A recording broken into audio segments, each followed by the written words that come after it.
Hello and welcome to this CDP Studio tutorial. In this tutorial we will cover the help mode and how you use it to your advantage. When you first open help mode, you will be presented with this screen. The panes are resizable and can display the same information, although not at the same time. You can also add additional panes by splitting the existing ones. This will allow you to customize the help mode to your liking. My favorite setup is having search at the top with the open pages in the middle and the Contents tab at the bottom, giving a bit of extra room to the Contents tab for easier navigation. The search bar will allow you to search for words within the document. There is also an advanced search feature that will allow you to perform more advanced search techniques, such as finding all documents not containing a word or finding documents containing all the words of a list that you provide. The bookmarks work as you would expect.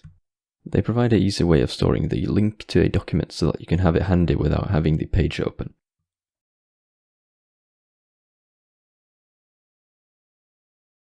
The Contents tab will let you navigate through the document hierarchy.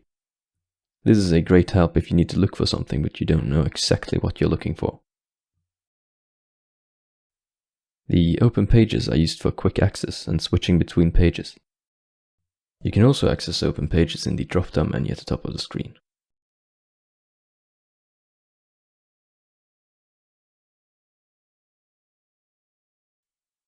We will now take a look at the context help. This is a very useful feature that can provide quick contextual help where this is needed. In the code editor, you can simply select the text you want to look up in the documents and then press F1. This will open a side-by-side view with the related document. In the options, you can change the behavior of the context help so that the context help is opened in a new external window instead of the internal side pane. This is all for this tutorial. I will see you in the next video.